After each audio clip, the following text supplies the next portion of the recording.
అన్నా నమస్తే. నమస్తే అండి. మీ పేరు? అశోక్ కుమార్. ఏం పని చేస్తారు? Finance recovery. ఎలా ఉంది ఇప్పుడు, పర్లేదా మీ వ్యాపారం? బాగా ఉందండి. అన్నగారు ఇప్పుడు చూసుకుంటే కూటమి ప్రభుత్వం అధికారంలోకి వచ్చి 13 నెలలు అయింది, పరిపాలన ఎలా ఉంది అసలు? ప్రస్తుతానికైతే చాలా బ్రహ్మాండంగా ఉందండి. నాయకులందరూ కూడా చాలా కష్టపడి పనిచేస్తున్నారు. పదవులు వచ్చినాయి కదా అని ఇంట్లో కూర్చోకుండా ప్రజల్లోకి వెళ్ళి మమేకం అయ్యి ఇంకా లేని సమస్యలని ఎక్కడున్నాయి ఎలాగా వాళ్ళకి తెలియని నాయకుల దాకా చేరని సమస్యలు ఎక్కడ పూడుకుపోయి ఉన్నాయి అవన్నీ వెలికి తీసి బయటికి తీసి సమస్యను ఎందుకు తీసుకురావట్లేదని లోకల్ నాయకులను ప్రశ్నించి మరి సమస్యను పరిష్కరిస్తున్నారు మా ఏలూరు ఎమ్మెల్యే బడేటి చంటి గారు, బడేటి రాధాకృష్ణ చంటి గారు. అందులో మాత్రం 100% ఆయనకు మార్కులు ఇచ్చండి. చాలా గర్వం ఉండాలని నాయకుల కోసం మేము పనిచేస్తున్నందుకు. అన్నగారు ఇప్పుడు చూసుకుంటే సుపరిపాలన పేరుతో ప్రజల్లోకి ఎమ్మెల్యే కానీ కార్యకర్తలు కానీ వస్తున్నారు అంటున్నారు. నిజంగా ఎమ్మెల్యే గారు కానీ కార్యకర్తలు కానీ సుపరిపాలన పేరుతో ప్రజల వద్దకు వెళ్తున్నారా? ప్రజల కష్టాలు తెలుసుకుంటున్నారా? ఖచ్చితంగా అండి. ప్రజల మధ్యలోనే తెలుగుదేశం పార్టీ ఎప్పుడు ఉంటుంది, నాయకులు కూడా 100% ఉంటున్నారు. అలాగే మీరు చూడొచ్చు, లేదా నేనంటే ప్రత్యేకంగా తెలుగుదేశం పార్టీ వీరాభిమాని. నేను కాకుండా ఏలూరులో వైఎస్ఆర్సీపీ అభిమానులు కూడా మీరు అడిగినా కూడా 100% వాళ్ళు చెప్తారు. ఎందుకంటే మా బడేటి రాధాకృష్ణయ్య చంటి గారు ఉదయం 6 గంటల నుంచి 9 గంటల వరకు ఆయన ఎక్కడైతే నివాసం ఉంటున్నారో ఆ ఇంటికాడ గుడ్ మార్నింగ్ పేరుతో ప్రతి సామాన్యుడ సమస్యలు కూడా అడిగి తెలుసుకొని దానిపై కృషి చేసి వాళ్ళ సమస్యలను పరిష్కరిస్తున్నారు. అలాగే మధ్యలో ఒక half an hour 1 hour gap తీసుకొని మళ్ళీ ఉదయం 10 గంటల నుంచి ఏదైతే క్యాంప్ ఆఫీస్ ఉందో బడేటి ఆఫీస్ అక్కడి నుంచి కూర్చొని సేవలు అందిస్తున్నారు. అందులో ఎటువంటి డౌట్ లేదండి. 100% ప్రజల్లో ఉంది తెలుగుదేశం పార్టీ. అన్నగారు ఇప్పుడు చూసుకుంటే సూపర్ 6 పేరుతో కూటమి ప్రభుత్వం పథకాలు అమలు చేస్తున్నారు. ప్రస్తుతం 3 పథకాలు అమలు చేశారు. ఆ 3 పథకాలు ప్రజల్లోకి అందే ప్రజలందరికీ ఎలా అనిపించినాయి అసలు ఆ పథకాలు? అర్హత ఉన్న ప్రతి ఒక్కరికి కూడా ఏదో చిన్న లోపాల వల్ల ఆగితే అవి కూడా సరిచేసి మొన్న రీసెంట్గానే మనం చూసాం తల్లికి వందనం స్టేట్ మొత్తం ఎంత పండగ చేసుకుందా అనేది. ఇంట్లో ఎంతమంది ఉంటే అంతమంది పిల్లలకు కూడా పడినాయి మనం చూసాం. మీడియాలో కూడా మీ మీడియా ద్వారా చూసాము. 5 పిల్లలు ఉన్నా 6 పిల్లలు ఉన్నా మనిషికి 13,000 రూపాయలు చొప్పున ప్రతి ఇంటికి ఎంతమంది పిల్లలు ఉంటే చదువుకునే పిల్లలు అంతమందికి తల్లికి వందనం అనే పథకం పడటం మనందరం చూసాం. ప్రత్యేకించి దాని గురించి అయితే చెప్పవలసిన అవసరం లేదు. రాష్ట్రం అంతా తల్లికి వందనం పండుగ జరుపుకుంది, అది అందరికీ తెలిసిన విషయం. అన్నగారు పెన్షన్ పెంపు కార్యక్రమం ఎలా అనిపించింది? అది ఇక నా భూతో నా భవిష్యత్తు అండి. ఎందుకంటే ఎలక్షన్ ముందు కానీ ఎలక్షన్ టైమింగ్లో కానీ గడిచిన 2 నెలల పెన్షన్తో పాటు 1000 రూపాయలు పెంచి 3000 పెన్షన్లు 4000 చేసి గడిచిన పెన్షన్ రోజులు కూడా మిగిలిన 2 నెలలు కూడా కలిపి ఒకేసారి 3 నెలల పెన్షన్ ఇచ్చిన ఘనత తెలుగుదేశం పార్టీ కూటమి ప్రభుత్వానికే సాధ్యంది. అన్నగారు ఇప్పుడు చూసుకుంటే జగన్మోహన్ రెడ్డి వ్యాఖ్యలు చేస్తూ 2029లో నేనే సీఎం, ఎవరు ఏం చేసినా చూసుకుందాము అని అంటున్నారు. అసలు ఏమంటారు మీరు? దాని గురించి అయితే ఒకటే చెప్తానండి. ఖచ్చితంగా 2019లో జగన్మోహన్ రెడ్డి మంచి సుపరిపాలన అందిస్తాడు అని ప్రజలందరూ కూడా వైఎస్ఆర్సీపీ కార్యకర్తలే కానివ్వండి, సామాన్య ప్రజలే కానివ్వండి, ప్రతి ఒక్కరూ కూడా జగన్మోహన్ రెడ్డి అనే వ్యక్తి మీద నమ్మకం పెట్టుకొని 151 సీట్లు ఇచ్చి ఘన విజయాన్ని ఆయన చేతిలో పెడితే ఆయన రాష్ట్రాన్ని ఏం చేశారు, ప్రజల్ని ఏం చేశారు అనేది ప్రజలే తెలుసుకొని మీ ద్వారానో మా ద్వారానో లేదా మేమేదో తెలుగుదేశం పార్టీ కదని ఆయన మీద మేమేదో బురద చల్లడం వల్ల ఆయన 11 సీట్లు పడిపోలేదు కదండి. అంటే అన్నగారు అందులోనే ఆన్సర్ ఉందండి. మీరు అడిగిన అందులోనే ఆన్సర్ ఉంది. 151 వచ్చిన వ్యక్తి 11 సీట్లకే పరిమితం అయ్యాడు అంటే మళ్ళీ ఆయన నేను చంపేస్తా పొడిచేస్తా ఈసారి మాది వచ్చేద్ది అని అన్నాడంటే అది బెదిరింపు చర్యలే తప్ప ప్రజలు 151 నుంచి 11కి ఎందుకు పడేశారు నన్ను, దాని నిమిత్తం నేను మళ్ళీ ఎలా పుంజుకోవాలని ఆలోచించే నాయకత్వం ఆయన దగ్గర లేదని నేను భావిస్తున్నాను.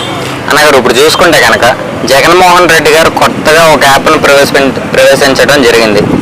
ఆ యాప్ ఉద్దేశం ఏంటంటే వైసీపీ కార్యకర్తలందరూ ఆ యాప్లో నమోదయ్యి ఎవరైతే అధికారులు కానీ ఎమ్మెల్యే కానీ ఎవరైనా వారి మీద చర్య తీసుకుంటే ఈ యాప్లో నమోదయ్యి వారి సమస్య అందులో పడితే అక్కడికి వెళ్ళి పర్యటన చేస్తా అంటున్నారు. అదే చెప్తానండి. ఇవన్నీ కూడా ఇదొక పథకం ప్రకారం జరిగే వ్యవహారాలండి. ఏదో రకంగా కూటమి ప్రభుత్వం మీద బురద చల్లడానికి ఈ యాప్ అనొచ్చు, లేకపోతే వాళ్ళ పార్టీలో ఉన్న ముఖ్య నాయకులు అవ్వచ్చు, లేదంటే వాళ్ళ కార్యకర్తల్లో అందరని నేను చెప్పను కానీ వాళ్ళ కార్యకర్తల్లో కొంచెం తప్పుడు దావలో వెళ్ళే కొంతమంది కార్యకర్తలే కావచ్చు, వీళ్ళందరి ద్వారా కూడా పార్టీ మీద, తెలుగుదేశం పార్టీ మీద కానీ కూటమి ప్రభుత్వం మీదే కానీ బురద జల్లే ప్రక్రియ జరుగుతుందనేది నేను భావిస్తాను. గత 5 సంవత్సరాల్లో గంజాయి రాజ్యం అంటున్నారు. నిజంగా గత 5 సంవత్సరాల్లో గంజాయి రాజ్యం ఉందా? మీ మీడియానే మీరు ప్రశ్నించుకోవాలి. ఎందుకంటే గంజాయి విషయంలో, ఎందుకంటే గంజాయి అని తెలియని వాళ్ళకు కూడా తెలియజేసిన ఘనత జగన్మోహన్ రెడ్డి గారిది, ఆ ప్రభుత్వంది ఖచ్చితంగా. అంటే అన్నగారు ఇప్పుడు లిక్కర్ స్కామ్లో జగన్మోహన్ రెడ్డి గారిని అరెస్ట్ చేస్తే ఆయన ఒక పార్టీ అయిన వైఎస్ఆర్సీపీ పార్టీ పరిస్థితి ఏంటంటారు? అది నాకంత కూలంకుషిగా తెలియదండి. లిక్కర్ స్కామ్ గురించి ఎలా బయట తీస్తున్నారు, దాని ప్రక్రియ ఏంటనేది. అది మా పార్టీ అధినేత చంద్రబాబు నాయుడు గారు, లోకేష్ బాబు గారు, జనసేన పార్టీ అధినేత మన పవన్ కళ్యాణ్ గారు, వాళ్ళందరూ న్యాయబద్ధంగా, నిజాయితీగా, ఒక చట్టపరంగా ఏ మూకుముడి దాడులు లేకపోతే గిట్టన వ్యవహారాలు ఇలాంటివి ఏమి చేయకుండా ఒక చట్టబద్ధమైన నిజాయితీ గల రాజకీయం చేసి చట్టపరంగా శిక్ష వేయడానికి ఖచ్చితంగా కూటమి ప్రభుత్వం ఎప్పుడు ముందుందండి. అంటే అన్నగారు ఇప్పుడు చూసుకుంటే గతంలో చంద్రబాబు గారిని అరెస్ట్ చేశారన్న ఉద్దేశంతో ఇప్పుడు కక్ష సాధింపు కోసం వైఎస్ఆర్సీపీ కార్యకర్తలను అరెస్ట్ చేస్తున్నారంటారా? అలా అని చెప్పలేం కానండి. మనం ఖచ్చితంగా చంద్రబాబు నాయుడు గారిని అరెస్ట్ చేయడం అనేది చాలా బాధాకరం. అది ఇప్పుడు తలుచుకున్నా కూడా కళ్ళని నీళ్ళు వచ్చే పరిస్థితి ఉందండి. అలా రాష్ట్రం కోసం కష్టపడి అంత డెవలప్మెంట్ చేసే ఒక ఎంతో సుదీర్ఘమైన రాజకీయ అనుభవం ఉన్న అంత పెద్ద మనిషిని ఏ కేసు నిరూపించకుండా కక్షపూరితమైన రాజకీయం చేసి జైల్లో పెట్టడం అనేది చాలా బాధాకరం. ఒక రంగా జగన్మోహన్ రెడ్డి పతనం మొదలైంది కూడా అక్కడే అని నేను భావిస్తాను. ఆర్కే రోజా ఇష్టం వచ్చినట్టు మాట్లాడుతూ ఉంది. అనేక రకాలు ఇదివరకు మీడియా ముందుకు వచ్చి ఇష్టం వచ్చినట్టు మాట్లాడుతూ ఉండేది. ఇప్పుడు చూసుకుంటే నన్ను ఎవరో అనేశారు, నా పిల్లలు బాధపడుతున్నారంటూ వ్యాఖ్యలు చేస్తూ ఉంటూ, మరియు కూటమి ప్రభుత్వం పథకాలు ప్రజలకు అందనివ్వట్లేదు, చంద్రబాబు గారి పథకాలు ప్రజలకు ఎవరు, జగన్మోహన్ రెడ్డి ఉంటేనే పథకాలు ప్రజలకి అందుతాయి, ఏర్లే పారుతాయి, చంద్రబాబు నాయుడు గారు ఒకటి మీద పథకాలు కానీ లేకపోతే రాజకీయం కానీ ఏదేమైనా కూడా అన్నీ మీకు వివరంగా చెప్పాను నేను. ఇప్పుడు మీరు ఆర్కే రోజా గారు అని అన్నారు కదా, తెలుగుదేశం పార్టీ అనేది ఒక క్రమశిక్షణతో ఉండే ఏకైక పార్టీ స్టేట్ పాలిటిక్స్లో ఎక్కడైనా సరే. ఖచ్చితంగా ఆడవారిని గౌరవించే సంస్కారం మా తెలుగుదేశం పార్టీలో ఉంటుంది. అంత సంసారహీనంగా ఇప్పుడు ఆవిడ గురించి మాట్లాడాల్సినంత అవసరం నాకైతే లేదు, అలాగే మా పార్టీ నాయకులు ఎవరికీ లేదు, కార్యకర్తలకి ఎవరికీ ఉండదు. మేము స్త్రీగా ఆవిడని గౌరవిస్తాం, ఆవిడ చేసిన పనిగా ఆవిడ అనిపిస్తుంది. చంద్రబాబు నాయుడు గారు 5 సంవత్సరాల్లో ఆంధ్ర రాష్ట్రాన్ని అభివృద్ధి చేసి ప్రజలందరికీ ఉద్యోగాలు అందిస్తారంటారా? ఖచ్చితంగా 100% ఆయన యువతకి ఉద్యోగాలు కనిపించే పనులే చేస్తారని మేము బాగా నమ్ముతున్నామండి.